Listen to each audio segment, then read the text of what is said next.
Majority of Muslims don't know this, and they'll be shocked to hear this, and they'll say you're lying. They don't know this. They'll be shocked. Now here, a leading Islamic scholar, Islamicist, he's not Muslim, but he's a leading authority on Islam, Fred McGraw-Donner. Notice what he says. At the center of the town was a shrine called the Kaaba, a large cubical building with a sacred black stone affixed in one corner. That was the sanctuary to the pagan god Baal. What are some of the pagan practices that Muhammad adopted? This is Karen Armstrong. They would kiss the black stone embedded in the wall of the Kaaba, which was probably a meteorite that had once hurled to the ground. Oh, so wait, the pagans before Muhammad used to kiss the black stone and Muhammad adopted it? Now we know why the pagans did it. Why is Muhammad doing it? Then she says in that same source, officially, the shrine was dedicated to Baal, an Nabatean deity, and there was 360 idols arranged around the Kaaba, probably representing the days of the year. Okay, Karen Armstrong, you are not hostile to Islam. You're very friendly to Islam, and you bend over backwards to appease Muslims. And Muslims even invite you to lecture in their meetings, and they praise your books. And you admit that the shrine was officially dedicated to Baal? Then who is Allah? If the Kaaba is the shrine of Allah, but it's the shrine of Baal, and you can't have a shrine for more than one God.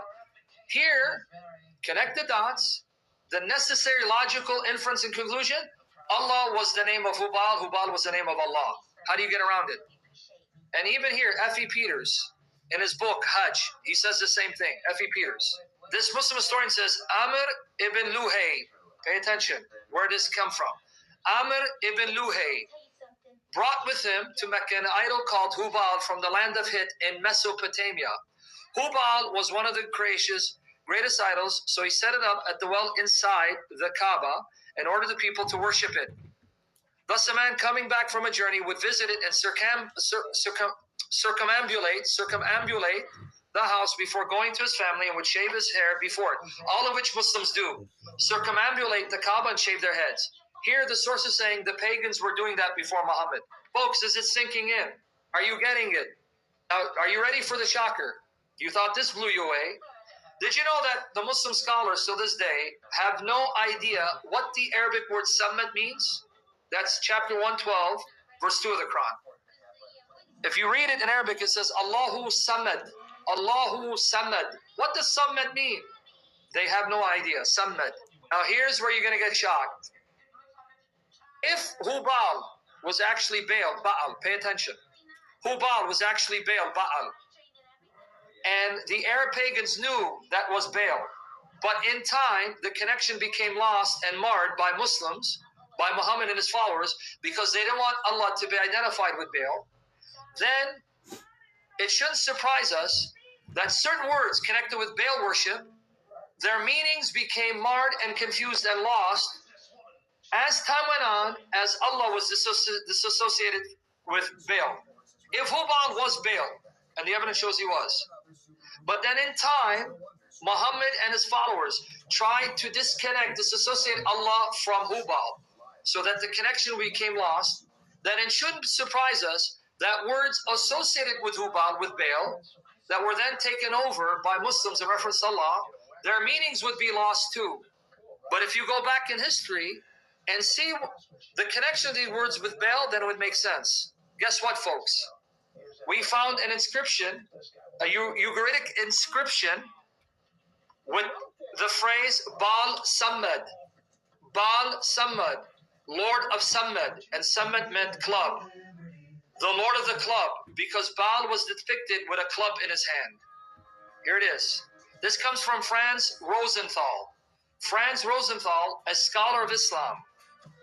And he's talking about the Muslims being confused over the word Samad. And now he explains why they may have been confused. Let me read. There is enough room for suspicion to permit us having a look at some outside evidence. There we encounter a noteworthy phenomenon, the not infrequent religious connotation of the root Samad. In Ugaritic, that's a place in Canaan, Canaanite worship, Samad appears as a stick or club that is wielded by Baal. In the Kilamu inscription, line 15, We find Baal Sammad, apparently Baal as the owner of his divine club. In the Bible, the adherence of the Israelites to Baal of Peor is expressed by the Nepal of the root Sammad. So even the word Sammad appears in the Hebrew Bible in reference to Baal, even in the Old Testament. The verb that is translated by the Septuagint, hetalusi, the use of the verb doubtlessly reflects North Canaanite religious terminology. From Arabic sources, we learn that an idol of Ad was allegedly called Samud, which brings us rather close to the environment of Muhammad. Now watch this. In view of this material, the suggestion may be made that as-Samad in the Quran is a survival of an ancient northwest Semitic religious term, which may no longer have been understood by Muhammad himself or by the old poets. Did you catch it? Such hesitation is what we'd expect if we are dealing with a pagan survival from the early period of Revelation. Wow. Did you catch it? We now have archaeological evidence showing Sammad was associated with Baal. Baal Sammad, the lord of the club, because Baal was depicted with a club. So Hubal comes from Syria, maybe Jordan, an idol of the Moabites, and the Moabites worship Baal. Hubal then comes to Mecca. He becomes the chief god of Mecca, of the Kaaba. So that means Hubal would be the Arabic form of Baal, either Ha-Baal or Hu-Baal, he is Baal. And then Sammad would have been associated with Baal, but when the Muslims purified Allah from his connection to Baal, they kept Sammad but did not realize its pagan root and origin and implication. You want me there? Okay. Now, let me read Ibn Kathir. The third line of evidence. Who's ready? From Ibn Kathir, one of the greatest Muslim scholars, commentators that ever lived. This is in my article. This comes from the English translation of Al-Sirah al-Nabawiyah, the biography of Muhammad, the Prophet, by Ibn Kathir. Volume 1, pages 125, 126. Volume 1. Guys, pay attention. Ibn Ishaq stated, it is claimed that when Abdul Muttalib received such opposition from Quraysh over the digging of Zamzam, he vowed that if 10 sons were born to him, who grew up and protected him, he would sacrifice one of them for God at the Kaaba. Allah at the Kaaba. So notice his vow. If I have 10 sons, I will sacrifice one of them for God at Kaaba. Do you remember what the person said earlier? Oh yeah, but Baal demanded human sacrifice. Did you catch what Abdul Muttalib vowed? To sacrifice one of his sons. Oh yeah, but Baal demanded human sacrifice. Did you just catch it? Abdul Muttalib promised that if Allah gave him 10 sons, he would sacrifice one of his sons, a human sacrifice to Allah. Baal demanded human sacrifice. Allah demands human sacrifice. Someone's saying, oh yeah, but and then I said, what do you think jihad is if it's not human sacrifice? Okay, so now notice, Abdul Muttalib promised, if you give me 10 sons, I will sacrifice, kill one of them to you. Okay, now watch here. Watch here. Let's see who's going to see this.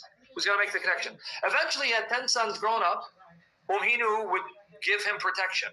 Their names were Al-Harith, Al-Zubair, Hajl, Dirar, Al-Muqawwim, Abu Lahib, Al-Abbas, Hamza, Abu Talib, and Abdullah. He assembled them, let's see who's going to catch this.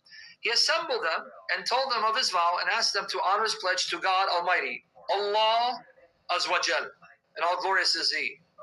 This is, in Arabic it's Allah. God in English, but Arabic Allah. So he vowed to Allah. Okay. They obeyed and asked him what he wanted them to do. He asked each of them to take an arrow, write his name on it, and return to him. Now watch this. Remember, he's going to go to Allah and sacrifice. Allah. They did so and went with him inside the Kaaba to the site of their god Hubal, where there was the well in which offerings to the Kaaba would be placed. There, near Hubal, were 7 arrows which they would use for divining a judgment over some matter of consequence, a question of blood money, kinship, or the like. They would come to Hubal to seek a resolution, accepting whatever they were ordered to do or to refrain from. Guys, can you help me understand? He made the vow to Allah. Why is he going to the idol Hubal? And why did Ibn Kathir say this was their god Hubal? And why is he asking Hubal whether he can get out of sacrificing one of his sons? If you made the vow to Allah, why are you going to the idol Hubal? And why did Ibn Kathir say that's your god? The god of Muhammad's family, the god of his grandfather, and his father was Hubal. Okay. Now the tradition goes on to say, oops, sorry, before it dies out. Okay, this is my article. It goes on to say that the lot fell on Abdullah, Muhammad's father. So Hubal wanted Abdullah to be killed, right? But then the Christians say, no, don't kill him. Make a deal with your God to see if he'll take camels in place, sacrifice camels in his place. Now watch here. Pages 126, 127. It's lengthy, but I think it's worth me reading, and we're done. So they left for Medina, where they found the diviner whose name was Sajah. So they went to a witch. To ask the witch, how can we appease Allah? How can I appease Allah so I don't kill Abdullah? Why would you go to a witch, a soothsayer, to tell you how to appease Allah? Are you catching this? I don't know if it's sinking in. What kind of God is Allah that would allow Abdul Muttalib to go to a soothsayer, a witch, a kahina, one who contacts spirits, to tell him how to appease Allah? And this is Ibn Kathir, one of the greatest Muslim scholars, saying this. Okay. So they left for Medina, where they found the diviner whose name was Sajah, as Yunus bin Buqayr reported from Ibn Ishaq, that was at Khaybar. They rode off again and went to her and sought her advice. Abdul Muttalib telling her of the whole problem regarding him and his son.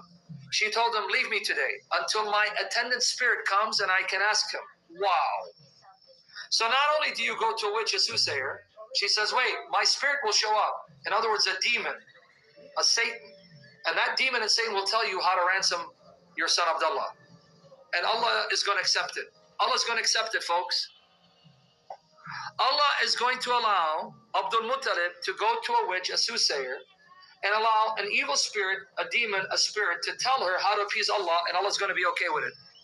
Now, what would the true God, Yahweh do if an Israelite went looking for a witch and took the advice of the spirit that inspired that witch to appease Jehovah? What would God do, the true God do? Okay, now watch. Let's keep going. They left her, and Abdul Muttalib prayed to Allah. So he's praying to Allah. Next day, they went back to her, and she informed them that she had a message. How much is the blood money you prescribe? She asked, 10 camels. Okay, and then they says, okay, go back and present your man as an offering and do the same with 10 camels. Then cast arrows to decide between him and them. If the divining arrows point to him, then add to the number of camels until your God is satisfied. Keep doing this deafening of arrows until it points to the camels, not your son. Okay? And once it points to the camels, then you know that's how many camels you sacrifice to ransom your son Abdullah from being murdered. If it points to the camels, then sacrifice them in his place. That way you will please your God and save your man. Please your God and save your man. So they went back to Mecca. When they had agreed to do so, as she had said, Abdul Muttalib said prayers to God, Allah. Then they offered up Abdullah and the 10 camels as sacrifice and cast the arrow. At that point, the men of Quraysh told Abdul Muttalib, who was standing near Hubal praying to Allah. Hubal praying to Allah. It's all over. Your God is pleased, O Abdul Muttalib. Wait, earlier it says their God was Hubal, and it says as he's praying to Allah, he's before the statue of Hubal. Here you go. Ibn Kathir, pages 126, 127. Here. At this point, the men of Quraysh told Abdul Muttalib, who was standing near Hubal, praying to Allah. Arabic is Allah, a God. It's all over. Your God is pleased, O Abdul Muttalib. But wait, who's this God? Is it Allah or Hubal? Because earlier, Ibn Kathir told us this. Look what he told us, Ibn Kathir. They did so and went with them inside the Kaaba to the site of their god Hubal. Hold on. Abdul Muttalib prays to Allah by standing in front of the idol Hubal. Hubal is said to be his god, the god of his family. But then the craze said, it's all over, your God is pleased, O Abdul Muttalib. So I'm really confused. If his God is Hubal, and he's praying to Allah, but he's shuffling arrows to the statue Hubal, and he's before the statue Hubal praying to Allah, are you trying to convince me that Hubal is not Allah, Allah is not Hubal? Can you help me understand now? Why does Allah accept Abdul Muttalib going to a soothsayer witch? And why does Allah accept a demon telling that witch soothsayer how to appease Allah? And why is Abdul Muttalib going before the statue Hubal and shuffling arrows and praying to Allah at the statue of Hubal? And if Allah is his God, why did Ibn Kathir say Hubal is his God? What's going on here? What's the conclusion? What's the conclusion, folks? Who is Allah truly? He is Baal, and Baal is another name of Satan. What more proof do you guys need from the Muslim sources when you combine them together that Islam is nothing more than Baal worship repackaged by Satan through his man Muhammad in order to entice the people of God today away from the worship of Jehovah like Baal did during the Old Testament period? How many of you are overwhelmed and shocked by the evidence? And how many of you are now convinced Islam is nothing more than Baal worship repackaged by Satan? How many of you were not aware how much evidence